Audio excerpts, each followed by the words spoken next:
enough of that. Let's get to the main subject, ladies and gentlemen. Crisis on Infinite Earths, parts 4 and 5. All right, we're gonna start with part 4, obviously, and I am putting it up now, ladies and gentlemen. Spoilers. We're not even gonna bother trying to dance around all this shit. And once again, we're gonna get right deep into it. Yeah. And once again, if you want to know our thoughts on parts 1, 2, and 3, they're up on the P.O. Vincent YouTube channel. You can go check it out there. But if you want to see future episodes, come join us on the Facebook live stream. All right. So let's get it. So we ended off part 3 with basically the same ending to Avengers Infinity War. The heroes lose. Yeah. Oh, man. And boy, do they. Yeah. So the Anti-Monitor wipes out the last universe, which just happens to be Earth 1. Yeah. And Pariah teleports all the Paragons, the 7 heroes from across the multiverse that can stop the Anti-Monitor. He teleports them to the Vanishing Point, where we from season 1 of Legends of Tomorrow. Yeah. The only season of Legends that took itself way too seriously. Oh God, it is such the polar opposite now. That show, I know, it's so goofy. It's so great. Once they crossed the Bebo line, there was no going back with it. Yeah. And I loved it. I loved that. But anyway, so we see our Paragons, which, just to recap, our Paragons are the Paragon of Hope, Supergirl. Paragon of Love, which is the Flash. Paragon of Courage, which is Batwoman. Paragon of Humanity, which is Ryan Choi. Paragon of Honor, which is Martian Manhunter. And Paragon of Destiny, which is White Canary. And, well, it was supposed to... The original Paragon of Truth was Kingdom Come Superman, a.k.a. Brandon Ross Superman. But because... Lex Luthor had a Sharpie. He Sharpied his name into the Book of Destiny, and he replaced him, which is... Once again, I'm so... John Cryer's a great Lex Luthor, and I'm happy he's a part of this crossover. But that was fucking... You Sharpied your name into a God book. Not even a magic book, a God book. I'm sorry. That was irritating. I want my Brandon Routh Superman. The true Paragon Truth. I was pretty upset because I was like, man, if we did this last time, we got to do one more time. We got to get this out of our fucking system. I know. Oh man, it was just like, this is the way you're fucking. Oh man, I was upset about it, but I feel like, but that was the thing is, once I watched these 2 parts, it made sense as to why that needed to happen. With the whole plot with Lex and everything, but yeah, I was pretty mad. Yeah. My initial reaction was, this is fucked. What are you doing? So, also, at the very end of part 3 was also that we found out that the Spectre is just there in purgatory. Yeah, because coming out of Jim Corrigan out of fucking nowhere. Yeah, like that's the Spanish thing that Inquisition. Just happened. Yeah, like the Jefferson Davis thing with Black Lightning just kind of showing up. It's like, oh, okay, that just happened. And then it's just like, hi, I'm the Spectre. Yeah. Like, well, all right, well, that happened as well. Yeah. Like, Black Lightning, I get, coming out of nowhere because he's never met any of the other heroes because he's in his own universe. Yeah. So that's what. But there's a big difference between pulling Black Lightning out of your ass and pulling the fucking Spectre. Anyway, so our Paragons are at the Vanishing Point. They've been there for months. Yeah. Right. They've been there so long, Ryan Choi has grown a hefty little beard. No one else's hair has grown. Which I gotta say, pretty impressed that and this might be a little bit of a mean statement, but I didn't think Osric Chow could grow a beard, but he fucking did. Am I saying the wrong name? No, I just keep calling him Osric Chow, which is the actor's name, because I think that's a cooler name than Ryan Choi. Oh, okay. You were saying that last night. I kept saying it last night because I was like, is he out nerding me? No, I couldn't remember his name, but I remembered the actor's name because Osric he's from, what? I think it's Osric Chow. I think Osric Chow is his real name. Okay, that's a good name. Osric, that's a fucking badass name. I like it. That's a superhero name right there. Yeah, so that's a total superhero name. So he's all beardy and a little dirty. Meanwhile, everyone else looks fine. Yeah, Lex's suit is still pristine, impeccably pressed. Yeah, where are you finding a dry cleaner at the Vanishing Point, bro? He has nanobots in his suit that keep everything. Just keep things. I was getting so pissed at the wrinkles. I'm going to invent the ultimate fabric softener. Anyway. Everyone's kind of doing their thing. Martian Manhunter is meditating. Yeah. Supergirl is just carrying around the cape of now dead Superman. For how long have she been carrying that around? Like, I don't know. It just seems for a Well, long they time. said he says that this has been months since they got stuck there. Yeah. And but the Flash is gone. He tried to go into the Speed Force, and he pops back up, and he's like, "Fuck, whoa." Whoa, it's like, well, Barry, where have you been this whole time? He's like, what do you mean? I just left. And he's Yeah. like, you've been gone for months. He waited to go into the Speed Force, but because of the antimatter shit, from his perspective, he got knocked back out. So he technically time traveled? Kind of. More of a, yeah. Kind of a time glitch. Yeah. I don't know. But anyway. But I will say that was when you did see them though, like they looked a lot paler. I didn't know if you caught that or not, but they looked like, especially when Flash comes back in, he looks very pale. He did. I noticed on Yeah. him. He's all sweaty and stuff like that. Yeah, and like there's like bags underneath his eyes and stuff. Like, and I felt like that was a nice touch, just in terms of costuming and like it's the way we've never seen the heroes in the DC or the CW DC shows before. Yeah. So I thought that I was like, nah, that's nice. Like, Yeah. that's a nice little makeup touch there. Yeah. But it would have been, speaking of makeup, it would have been nice like the women, their makeup's all worn off. It's been 3 months. Yeah, I don't know think- what kind of I don't Kryptonium know. lipstick Supergirl's using, but yeah. It's CoverGirl, baby. Oh, okay. Maybe it's Maybelline. I don't know. But anyway, I forgot. No, that's actually not how the episode starts. Was we get to see the Monitor in his younger years. Oh, right. Yeah, Yeah, at back the on his, very beginning. Back on his home planet. Yeah. Where we get to see his wife. And it turns out that he was just a scientist on this planet 1,000 years ago.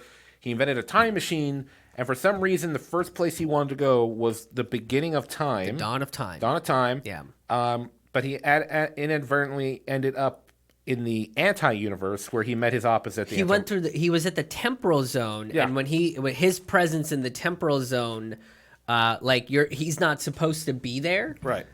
So it caused a disturbance, and it opened a gateway to the antimatter universe, Right, and then right. and then the antimatter universe created like a clone of him. I think is sort of the way they explain it. Sort of the way Yeah. they explain what the antimonitor is. Yeah. Which has to be it, because otherwise it just happened to be another guy who made the same fucking suit in this one. Right. Yeah. But Like, anyway, how'd you come up with this outfit, bro? right. So it's like, which I don't think that's not how it is in the comics, right? In the comics, the Monitor never had a normal life, right? He was always some kind of being. I think he was sort of like a godlike being. Yeah, because they've been covering yeah. that in the comics right now with him and the Anti-Monitor and their brother and their mother Yeah, Perpetua. Which yeah. in the comics, I don't know everything. That about goes fucking crazy. That goes it's like, well, the universe is going out again. Shit. Yeah, so then there's a whole thing where like there is an antimatter universe, but there's also a dark universe. So it's a little complicated.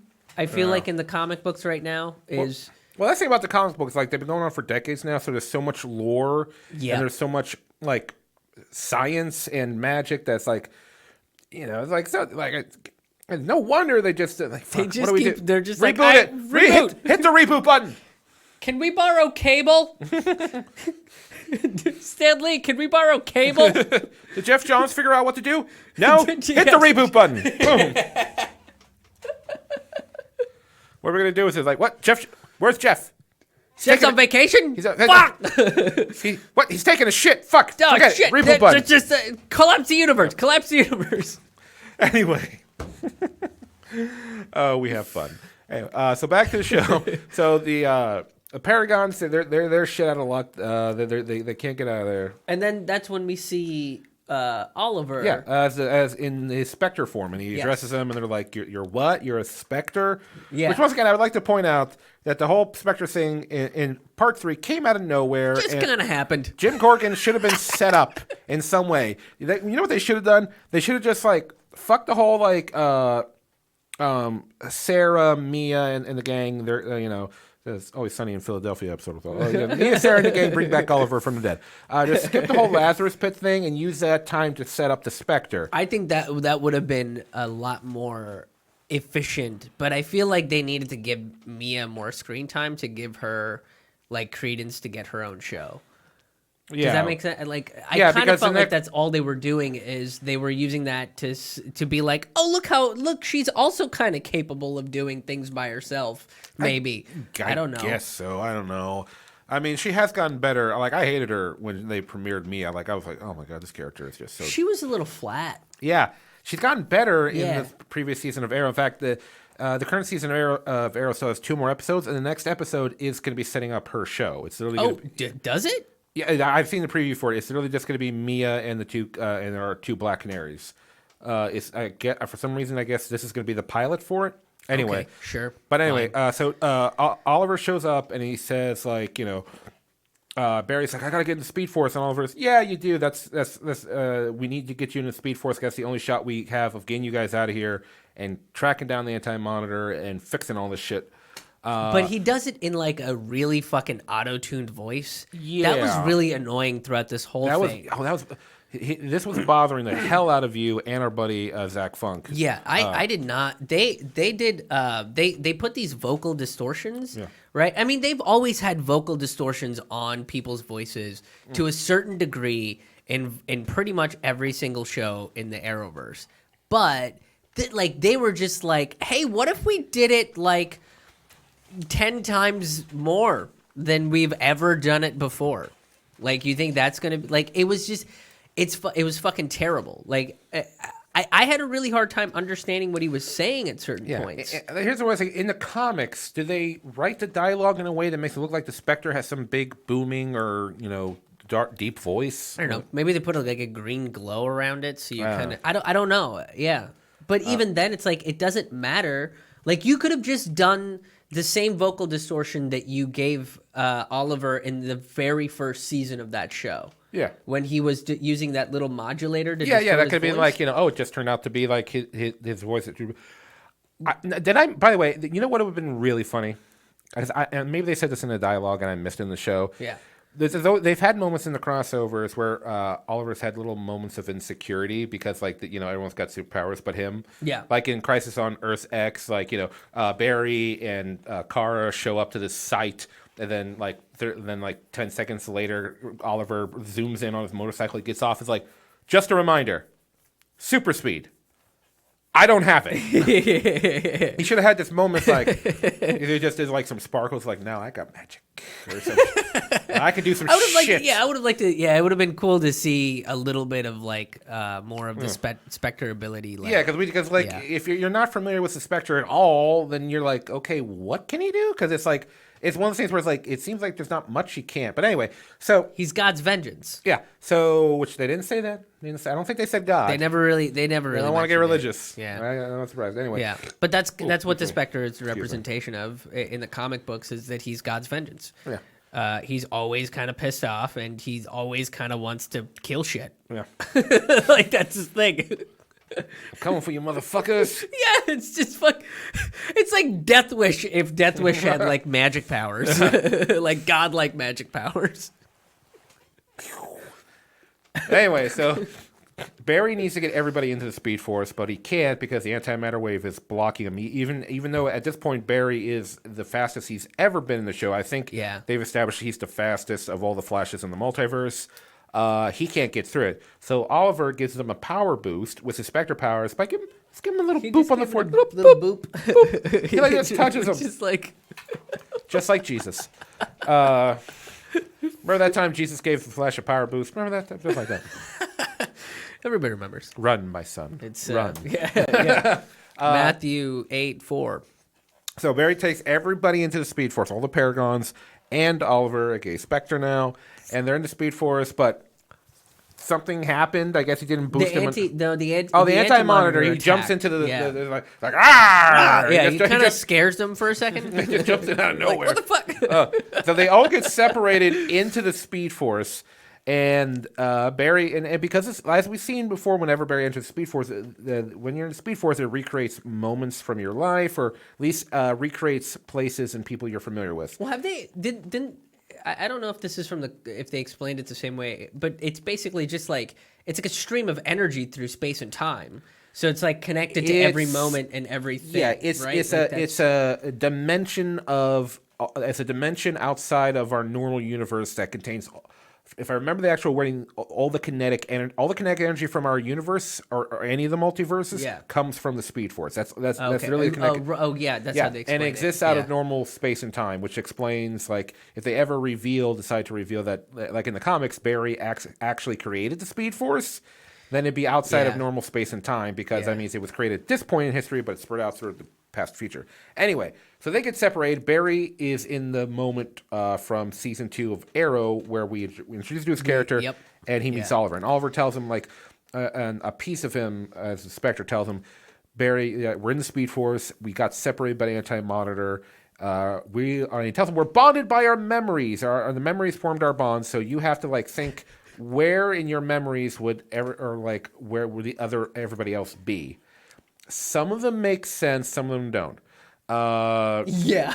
Yeah. So Sarah Lance Canary, the memory that she's in is when she was dead and Laurel and Diggle were talking about her next to her corpse and just like, That part, I do. why feel would like that be a was- memory moment for Barry or Yeah. Sarah's dead? She don't remember being dead on the table. That was a weird. I think it was. Well, I think the other part of it too was I think the point of it is that whoever's experiencing the memory has to experience it differently, because I think Okay. their memories are interwoven, but it doesn't make sense as to why Sarah was going to that moment if it's like a moment that binds them together. Yeah. Maybe because it's the moment where the torch was passed to Laurel. I don't know, but that part I kind of found that to be a little bit of a, okay, this one's a little far out there, because even Martian Manhunter, remember they go through the one crossover with a bunch of the aliens, I wanted to say the Dementors, but that's not the right thing. Oh, the Shadow Demons, I believe. Shadow Demons? No, the big alien with the big heads. Do you know what I'm talking about? It was a big crossover. It's the Dominators. The Dominators, not the Dementors. That's a different thing. But the Dominator one, like, Jean Jones was not part of that conversation. Yeah. And he didn't watch that conversation happen. So the fact that he was witnessing it was like, I wasn't here Oh. to see this, right? And it was the same thing with pretty much all of them. Yeah. Like, they were witnessing something that they had never witnessed before, but it was like a moment where somebody had a bond that they created. So that's kind of how they explained So it it. was an outside. So we're seeing this as an outside character is getting strengths from the bonds of the other characters, learning from it. Kind of. Because the only one where that makes sense, it makes. So Kate Kane shows up in Yes. Ray Palmer's office back when he was in charge of Palmer Tech, and him and Oliver having the conversation was like, I know you're the Green Arrow, and I'm going to kill you because you're responsible for the death of my wife. And he's like, I'm not evil. And he's like, oh, I think you're evil. And then they're like, who are you? And she's like, And And then she kind of just awkwardly smiles. Yeah. yeah, Chuck smiles and it says Yeah. like, it doesn't seem like that, but you guys are gonna be good friends in the future, and maybe I need to learn from that. And that was her thing. Yeah, to like trust people that that don't seem like they're trustworthy or something. Like, look beyond what's out there about them or something along those lines. Like, you have to make deeper connections or some shit. But I get it. I mean, that makes sense for her character because she's the eternal loner, right? Like, so she Yeah. needs to draw. If she's the paragon of courage, she needs to have the courage to like make friends and be cool with it. Whatever. That one was a little bit of a stretch. None because of it this was will like- translate into her own show. I would bet money. I really don't think it's going to translate into her show. That was the other thing. I was just like, where the fuck is this going to fit into Batwoman? Yeah, because I stopped watching. We talked about did- this. I I stopped did watching too. after 4 episodes. Yeah, I was like, I couldn't get can't into take it. this. Like, You made it further than I did, man. I got 22 minutes. I've heard some people made as to why Ruby Rose's acting is so flat on the show. Some people have pointed out that she was actually severely injured on the set and she did have emergency surgery. She was back she was back on set as quickly as she could be. But some people are saying like, oh, her acting is very flat because she's probably still in pain or something. And if so, then hey, if that's what pulled her back, then hey, credit to her for Good on you for coming back. yeah, but the writing on the show, I still can't get over. There's just so many things in that show that doesn't make sense. to me. In Batwoman, Yeah. the dialogue. I think a lot of it has to do. I think Ruby Rose's acting isn't particularly awesome, Yeah. But and it's like, okay, maybe it'll get better. But the dialogue, it's just not a well written show. No. You know. Yeah. Yeah. So Anyway, so that, and then we have. big moment. Don't. But that's about to Okay. get to it. So All right. so there's one other. Just when you think we're done with like the fan services and all the cameos like we had in parts 1 and Yep. 3, Barry's in the Speed Force. He's walking around and he's like, wait, what? And there, out of fucking nowhere, is the Ezra Miller Flash from the from the fucking movies. Ezra Miller as his Flash in his costume. He just shows up out of fucking nowhere. Get there. I was losing my shit. It was I was kinda like, crazy. I was like, stay to you, Flash. Stay to you, Flash. It's like, it was like I was not. This is like all the other cameos. Like we knew about them. Yeah, like, we were kind of prepared for from him. Burt Ward to like Kevin Conroy. We knew they were coming. Even but- the Titans one was a cool surprise to Yeah. see the Titans one in the beginning, but it wasn't like this moment was just like holy shit, I was not expecting what the fuck. anybody from the DCU to show up in this. Not at all. Yeah. So to him, which is kind of nice because a lot of people want to see. I mean, that the Flash movie is apparently back on track, but now it's questionable whether Ezra Miller will be a part of it. So it was kind of nice to see him get his thing. It was a very cute moment, and it like they kind of got to goof around and like play with their like. And I noticed like Grant Gustin's Flash. It's like it looks like a breeze. Like Yeah. It was like. Oh well, here's a cool question. Which out of these two Flashes, whose costume do you like better? Oh, Grant Gustin's. Me too. Yeah. I no offense to Ezra Miller, I have never, and I know that like sometimes, and this is like they may have drawn inspiration from the Injustice comics or game. Yeah. I've never liked an armored look on the Flash. I just don't dig it. I didn't either. Yeah, because I feel like that's not the point of the Flash.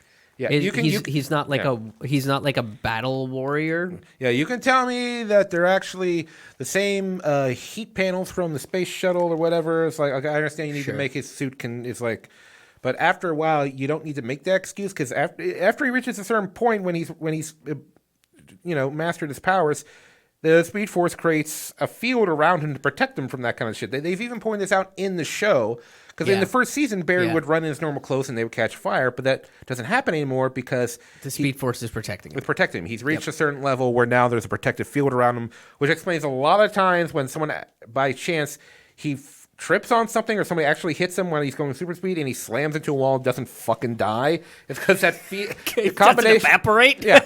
Combination of that field and his accelerated healing keep him from fucking dying. But anyway, so that scene was. I guess the only what happened is like before I'm going to call the Snyder Earth. I'm going to call it the Snyder Earth. But If you must. yeah, I don't know, the shit Earth. I don't know. I hold nothing back. No. I guess. Just like Zack Snyder. Oh my god. I guess before the antimatter wave hit that, Barry does what he does. He ran and he just ran to the Speed Force. And they had the cool moment where like I didn't really think about this before, but he never gave himself a name, the Flash, and he's like, because Grant Gustin's realize like, that either. I'm the Flash too, and he's like, the Flash? What? Like, Yeah, "Oh, he like that's not a Ezra bad name." Miller's Flash was really confused by it, which I thought until Yeah. you pointed that out, I was like, wait a minute, did they never fucking say the Flash? Yeah, because he's only referred to as the Flash in Lex Luthor's file, but no one ever really calls him the Flash in the movies. Eh, Whatever. But anyway, it was a cool interesting. Well, a cool little moment. The one negative I put against it is the same negative I have against some of these other fan service moments and some of the cameos. It really had nothing to do with the story. It was Fucking didn't. it was a fun moment. do It was a fun anything. what the hell moment. But I was like, is he a Paragon now? Are we switching? I'm like, what's going on? Yeah, It was well, that- but and it does. Basically, all it's done is it's canonized all of it into one universe. But maybe because it's canonized all of it, we might get Manu Bennett back as the fucking better Deathstroke. Deathstroke, yeah. I was actually saying, the only thing about it, I really wish he had been in this. But they've been holding back on Manu Bennett ever since. I don't know why. Joe Manganiello is not going to be Deathstroke anymore at this point, as Yeah. far as I'm concerned. So why not let him back? Unless it's because of the Deathstroke cartoon or something. I don't. Bring Manu It's Bennett back. Yeah, bring Manu Bennett back. He was fucking great. We got 2 more episodes of Arrow left. Let's bring the motherfucker back. Or bring him back for the Canary Show. Canary Show. He'd be a fun like. Oh yeah, cameo hit for Mia it. and oh my god, Mia and Slade having a conversation. Me and your father, we go way back. Yeah, right. Like he trains her. That'd be cool. That'd Oh, be fucking God. cool. Oh, God. He starts calling her kid. That'd be great. Listen, kid. he's a great. Yeah, I was like, okay, cool. Like maybe that'll be a thing that we'll maybe see down the road in one of these episodes. So anyway, the only people who weren't in the Speed Force were Kara, Lex Luthor, and Ryan Choi, because Barry drops him off on the Monitor's home planet 1,000 years ago before he does a time travel experiment to get a hold of him to try to do something. I guess try to fight the Anti-Monitor. And I think they want to get a hold of him to not go through to open the portal. Yeah, to stop the Anti-Monitor from showing up to begin with. Yeah. And while they're there, we find out that Lex, I guess, really likes his Sharpies or something. I don't know. He's a big fan of those Sharpies, man. He gave himself superpowers before he lost a Book of Destiny, which I guess he didn't give himself the superpower of invulnerability.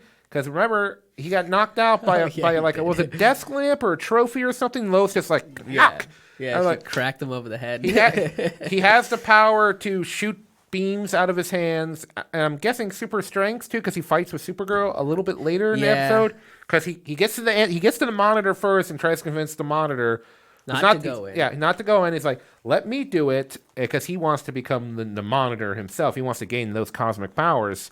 But then kind of rewrite the universe in his own image. I guess because it's the dawn of time. The Lexverse. Yeah. Also not awesome. Everyone just praises him. Oh, Lex Luthor. Which, like our good friend Zach Funk pointed out, aside from the fact that he has this visceral hatred for Superman, he's not that bad of a guy. Oh no, he's never done anyone else any harm ever in the history of ever. Yeah, he's kind of a fucking cool. Yeah, he like invents shit and solves problems. Yeah, he solves some of his own problems later, but we'll get into that. We'll get into that. So anyway, him and Supergirl have a fight, and then Ryan Choi convinces the Monitor not to do this stuff. Right. And that's when he's like, "Oh, I guess now I understand why I'm the paragon of humanity." Because he reminds the Monitor of his own humanity. Yeah. Like, trillions of people don't need to fucking die. Yeah, even though the Monitor isn't human, but whatever. He's human enough, I guess, yeah. So he has that little moment.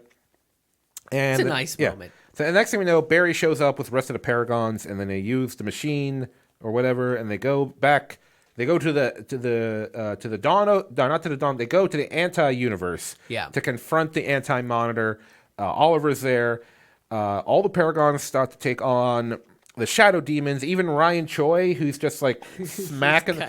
Can I say something? These Shadow Demons, they suck. They're not very good. Yeah, I will say in this episode we get a better look at them. Yeah. In part one, I could understand what, except for them being shadowy fog things. Yeah. But this one, you actually kind of see their heads, their faces, their eyes. It's like why didn't we see this in the first episode? I felt like They were saving it. They were saving that budget, baby. Yeah. They were saving that special effects budget. Yeah.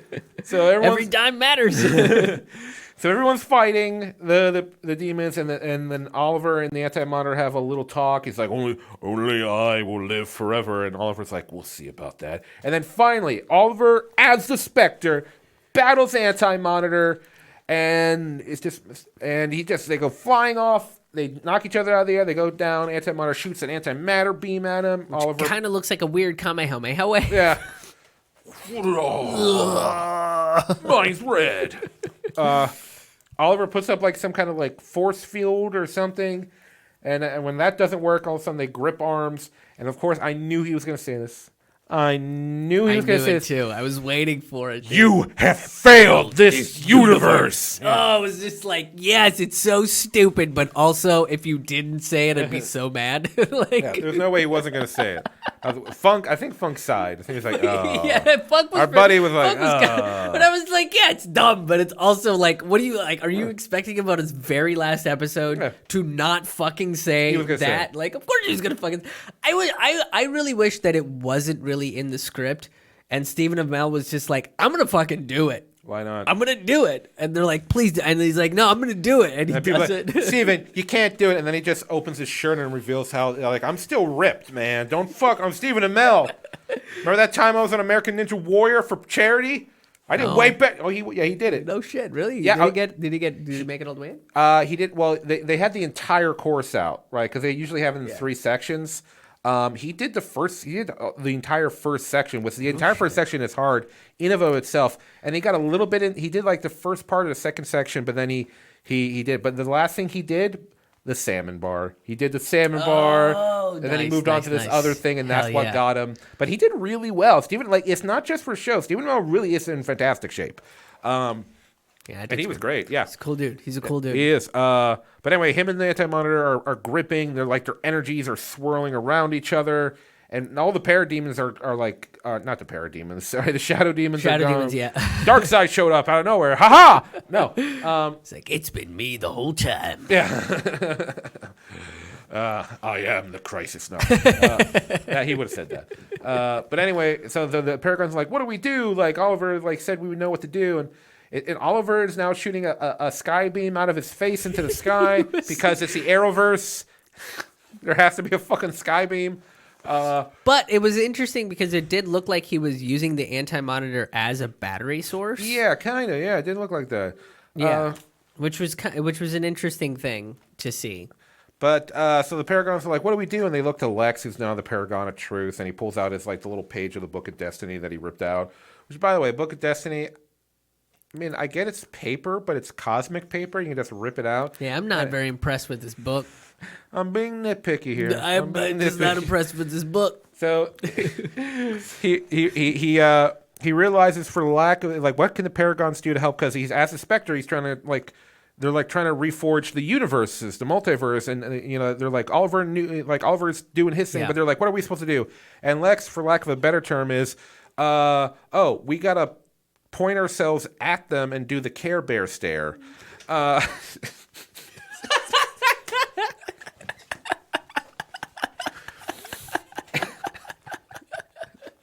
Tell me I'm wrong. Tell me I'm wrong, man. I can't. Yeah. Like, that's kind of what it was.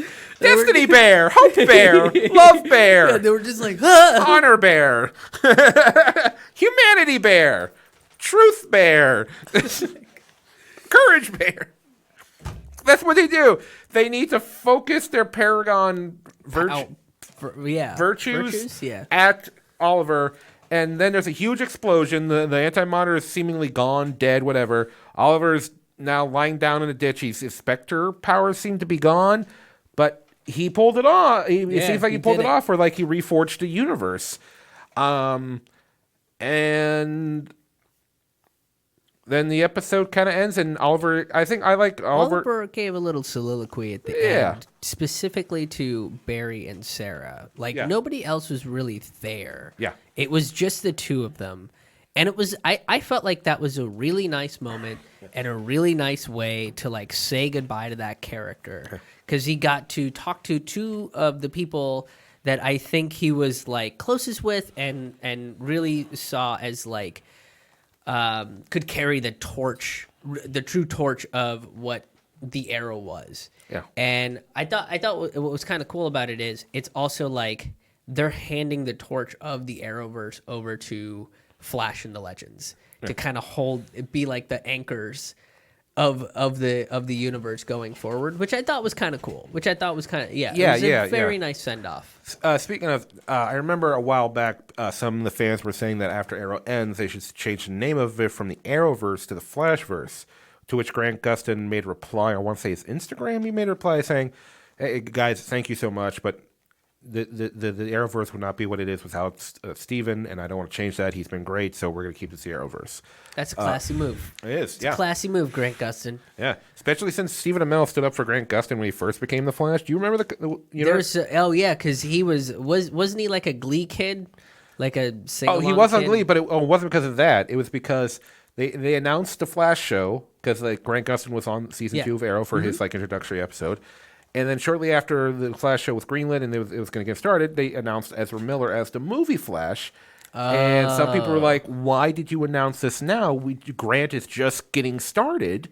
And Stephen Amell made a statement saying, he basically said in the nicest way he could, he didn't think that was a good thing they did. It's a bad timing. He had to make another statement later, making it clear, like, he's not against Ezra. He's just like, because, he knows Grant, and, they've all got to be friends at this point, all the crossovers and all this stuff. Crazy that they so, would yeah. be. But, yeah, Stephen Amell, he's a good dude. He's a good dude. He's a good guy. I don't think I've ever heard anything really negative about him. But anyway, so, yeah. So, like, the episode ends. Thus ends part 4. Yeah, and yeah, I agree. I think it was a better send off than what. We know now part 1 wasn't the true send off for Oliver Queen.